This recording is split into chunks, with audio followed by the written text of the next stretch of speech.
માવઠાએ વધુ એકવાર વિનાશ વેર્યો છે। સુરત સહિત રાજ્યભરના અનેક વિસ્તારોમાં વરસાદી માહોલ જામ્યો, જેના પગલે કેરી, શાકભાજી, ડાંગર, કેળા સહિતના પાકોને પુષ્કળ પ્રમાણમાં નુકસાન થયું। માવઠાના કારણે વધુ એક વખત ખેડૂતોએ હેરાનગતિ ભોગવવાનો વારો આવ્યો। મહત્વનું છે કે સુરતના કામરેજ તાલુકાના મોટાભાગના ખેડૂતો કેળાની ખેતી કરે છે।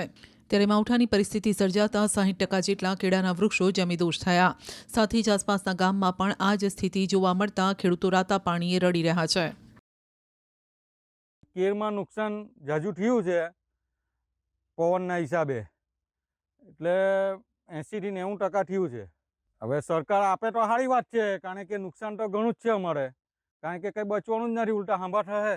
અમારે અહીંયા એટલો સોમવારે ઘણો પવન આવ્યો અને મંગળવારે બહુ તોફાન આવ્યું। 2 દિવસ આવ્યું તેમાં અમારો 80% 90% જેટલો પાક ખલાસ થઈ ગયો છે અને આ વર્ષે અમારે દેવામાં જ છે અને સરકારને એટલે કે અમારે કેરા મંડીમાંથી લોન લીધેલી છે તેઓ ભરપાઈ થાય એવું લાગતું નથી।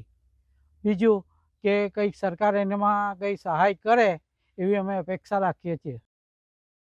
માવઠાએ વધુ એકવાર વિનાશ વેર્યો છે। સુરત સહિત રાજ્યભરના અનેક વિસ્તારોમાં વરસાદી માહોલ જામ્યો, જેના પગલે કેરી, શાકભાજી, ડાંગર, કેળા સહિતના પાકોને પુષ્કળ પ્રમાણમાં નુકસાન થયું। માવઠાના કારણે વધુ એક વખત ખેડૂતોએ હેરાનગતિ ભોગવવાનો વારો આવ્યો। મહત્વનું છે કે સુરતના કામરેજ તાલુકાના મોટાભાગના ખેડૂતો કેળાની ખેતી કરે છે। ત્યારે માવઠાની પરિસ્થિતિ સર્જાતા 60% જેટલા કેળાના વૃક્ષો જમીદોષ થયા। સાથે જ આસપાસના ગામમાં પણ આ જ સ્થિતિ જોવા મળતા ખેડૂતો રાતા પાણીએ રડી રહ્યા છે। કેરમાં નુકસાન ઝાઝું થયું છે પવનના હિસાબે, એટલે 80 થી 90% થયું છે। હવે સરકાર આપે તો સારી વાત છે, કારણ કે નુકસાન તો ઘણું જ છે અમારે, કારણ કે કંઈ બચવાનું જ નથી, ઉલટા હાંભા થશે। અમારે અહીંયા એટલો સોમવારે ઘણો પવન આવ્યો અને મંગળવારે બહુ તોફાન આવ્યું। 2 દિવસ આવ્યું તેમાં અમારો 80% 90% જેટલો પાક ખલાસ થઈ ગયો છે અને આ વર્ષે અમારે દેવામાં જ છે અને સરકારને એટલે કે અમારે કેરા મંડીમાંથી લોન લીધેલી છે તેઓ ભરપાઈ થાય એવું લાગતું નથી। બીજું કે કંઈક સરકાર એનામાં કંઈ સહાય કરે એવી અમે અપેક્ષા રાખીએ છીએ। માવઠાએ વધુ એકવાર વિનાશ વેર્યો છે। સુરત સહિત રાજ્યભરના અનેક વિસ્તારોમાં વરસાદી માહોલ જામ્યો, જેના પગલે કેરી, શાકભાજી, ડાંગર, કેળા સહિતના પાકોને પુષ્કળ પ્રમાણમાં નુકસાન થયું।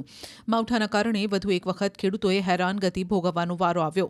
મહત્વનું છે કે સુરતના કામરેજ તાલુકાના મોટાભાગના ખેડૂતો કેળાની ખેતી કરે છે। ત્યારે માવઠાની પરિસ્થિતિ સર્જાતા 60% જેટલા કેળાના વૃક્ષો જમીદોષ થયા। સાથે જ આસપાસના ગામમાં પણ આ જ સ્થિતિ જોવા મળતા ખેડૂતો રાતા પાણીએ રડી રહ્યા છે। કેરમાં નુકસાન ઝાઝું થયું છે પવનના હિસાબે, એટલે 80 થી 90% થયું છે। હવે સરકાર આપે તો સારી વાત છે, કારણ કે નુકસાન તો ઘણું જ છે અમારે, કારણ કે કંઈ બચવાનું જ નથી, ઉલટા હાંભા થશે। અમારે અહીંયા એટલો સોમવારે ઘણો પવન આવ્યો અને મંગળવારે બહુ તોફાન આવ્યું। 2 દિવસ આવ્યું તેમાં અમારો 80% 90% જેટલો પાક ખલાસ થઈ ગયો છે અને આ વર્ષે અમારે દેવામાં જ છે અને સરકારને એટલે કે અમારે કેરા મંડીમાંથી લોન લીધેલી છે તેઓ ભરપાઈ થાય એવું લાગતું નથી। બીજું કે કંઈક સરકાર એનામાં કંઈ સહાય કરે એવી અમે અપેક્ષા રાખીએ છીએ।